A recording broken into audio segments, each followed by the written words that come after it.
I am presenting Union Gospel Press's Sunday School Lesson number 8, Sunday, October 24th, 2021. The lesson is entitled The Mission of 12 Spies. Lesson text comes from Numbers chapter 13, verses 1 through 3, 17 through 20, and 25 through 33. Related scriptures are Deuteronomy 1, 1 through 28, Psalms 106, 1 through 25, 1 Corinthians 10, 11 through 13. The place is the desert of Paran. The time is 1443 BC.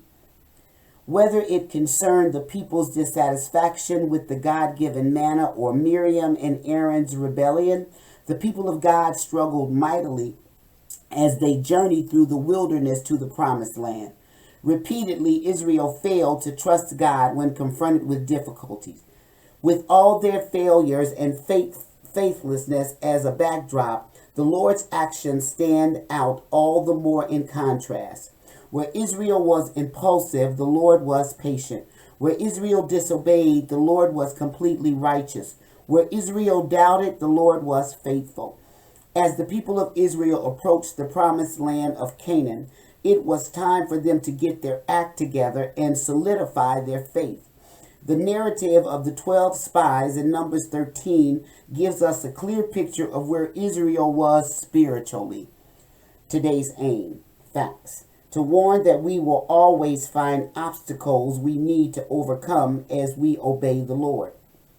Principle, to show that those who lack faith in the Lord are controlled by their circumstances. Application, to mature in our faith to the point that we simply take God at His word and do not put Him to the test. Illustrating the lesson. Those who do not trust God are controlled by their circumstances. They can see only the immensity of the obstacle and the power of the enemy. Those who trust the Lord do not ignore the obstacles, but they focus on the power of God to overcome them. Practical points. 1. God sometimes calls us to search out His promises to us to demonstrate the greatness of His faithfulness. Numbers 13, 1 through 3. 2. When God calls us on a mission, we should proceed with confidence. Verse 17. 3. Even when God is with us, we must assess the situation so we can be wise in our pursuit of His will. Verses 18 through 20. 4. God is patient with us and takes the time to assure us that our pursuits in His name will be fruitful. Verses 25 through 27. 5. When we are overwhelmed by discouragement, we can always look to God for peace and comfort. Verses 28 through 30. 6. We know following God's commands is rewarding, but we must have faith to overcome obstacles. Verses 31 through 33. Golden text. Caleb stilled the people before Moses and said, "Let us go up at once and possess it, for we are well able to overcome it." Numbers 13:30. Today we have 3 lesson outlines. The first is selection of the 12 spies, coming from Numbers 13, 1 through 3. The second is mission of the 12 spies, Numbers 13, 17 through 20. And the third is report of the 12 spies, Numbers 13, 25 through 33. Introduction. The Bible never promises that living the Christian life will be easy. God never said that His children will be free from hard times and difficulties. He did say, however, that He will never leave us or forsake us, Hebrews 13:5. There are many dark days we must endure, and God expects us to trust Him when we cannot see our own way. We walk by faith, not by sight, and are not to be dismayed by our surroundings. A pastor once told me that hard times do not give people a strong character, but rather reveal those who are of strong character. When we are faced with trying circumstances, we must remember that God will make us victorious and that the joy of the Lord is our strength. Nehemiah 8:10. When we are staring down an enemy that is larger than we are and is threatening to steal everything God has given us, we must remember this. Greater is he that is in you than he that is in the world. 1 John 4:4. Selection of the 12 spies. Numbers 13:1. And the Lord spake unto Moses, saying, verse 2, Send thou men, that they may search the land of Canaan, which I give unto the children of Israel. Of every tribe of their father shall ye send a man, every one a ruler among them. Verse 3. And Moses, by the commandment of the Lord, sent them from the wilderness of Paran. All those men were heads of the children of Israel. The Lord's message to Moses. Numbers 13:1. The opening verse of this passage makes it clear that the Lord spoke to Moses on the matter at hand. Once again, we see God at the forefront of Israel and speaking directly to Moses. But a request to send spies into the land to scout it and bring back a report had been presented to Moses by the people.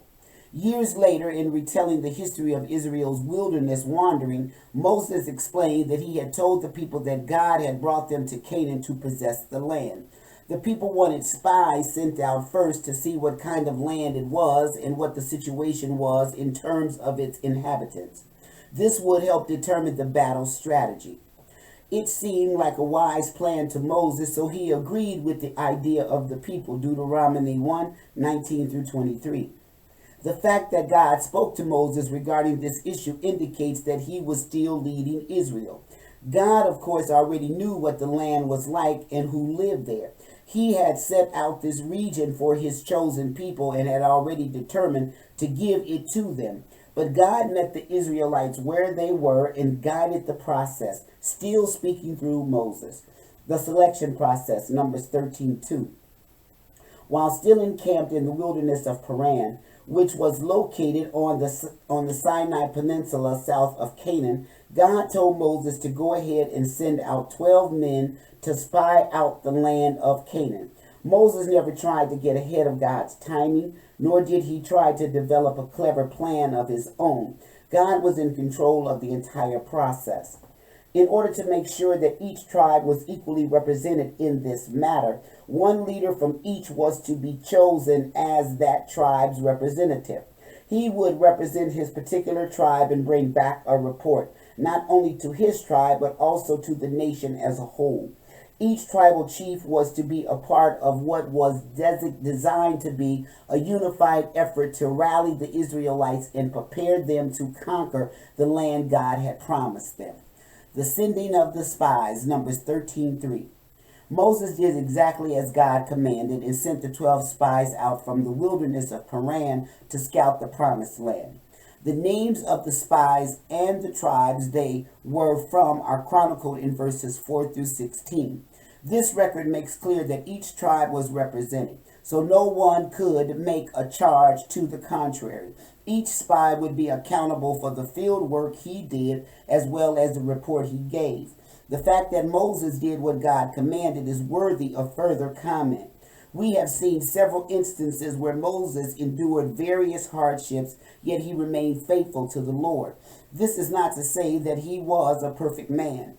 Indeed, he had moments when he argued with God and expressed fear, confusion, and anger.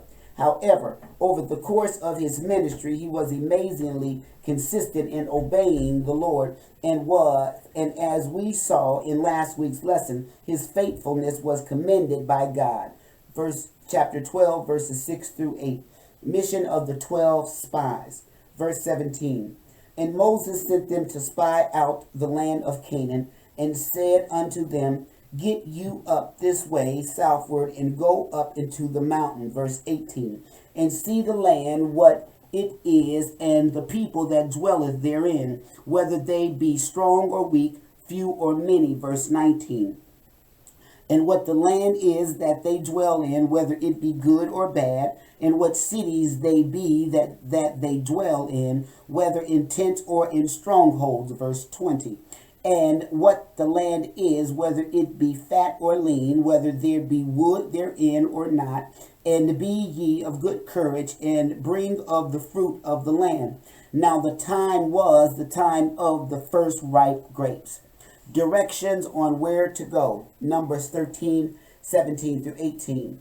In order to successfully complete their scouting mission, the 12 spies had to be instructed as to what part of the land to inspect. The expedition was to begin in the Negev southward, which was the south country of Canaan, on up north to the hill country mountain, which would include the regions known as Judea, Samaria, and Galilee in New Testament times, verses 21 through 25. Their travels probably took them as far as the modern-day nation of Lebanon. This covered a distance of approximately 220 miles one way. Moses gave two purposes for this mission: to scout out the land and check out its people. He wanted to know how the land was laid out and how productive it was. He also wanted to know about the people who lived there, how many there were, and whether they were strong or weak. Moses wanted to be as calculated as possible as he prepared to take the people into the promised land. No doubt the information gained from the spies would be helpful in this planning, as long as he did not allow human wisdom to question what God had revealed to him, as we learn in Deuteronomy 1:19 through 46. Sending the spies was initially the people's idea. God allowed them to proceed, but he may have done so in part to test them. Would they take him at his word when they saw adversity, or would they flee in fear? Directions on what to look for, Numbers 13:19 through 20. The main goal of the mission of the spies, as ordered by Moses, was to discover the quality of the land as well as the strength of its cities and citizens. Since none of the Israelites, including Moses, had ever seen the land, it seemed appropriate to them to scope it out and bring back a report. As Moses sent the spies away, he told them to be of good courage. He fully expected the spies to bring back a good report because he was well aware of the description God had provided concerning the land he was given to the Israelites. Yet Moses wanted a first-hand account from the leaders of Israel. Knowing that the time of harvest had arrived, Moses instructed the spies to bring back some of the fruit of the land. This would give him and the nation first-hand information about the fruitfulness of the soil and what type of crops the land produced. Report of the 12 spies, verse 25. And they returned from searching of the land after 40 days, verse 26. And they went and came to Moses and to Aaron and to all the congregation of the children of Israel unto the wilderness of Paran of Kadesh, and brought back the word unto them and unto all the congregation, and showed them the fruit of the land. Verse 27. And they told him and said, We came into the land whither thou sentest us, and surely it floweth with milk and honey, and this is the fruit of it. Verse 28. Nevertheless, the people be strong that dwell in the land, and the cities are walled and very great. And moreover, we saw the children of Anak there. Verse 29. The Amalekites dwell in the land of the south, and the Hittites and the Jebusites and the Amorites dwell in the mountains, and the Canaanites dwell by the sea and by the coast of Jordan. Verse 30. And Caleb stilled the people before Moses and said, Let us go up at once and possess it, for we are well able to overcome it. Verse 31. But the men that went up with him said, But we be not able to go up against the people, for they are stronger than we. Verse 32.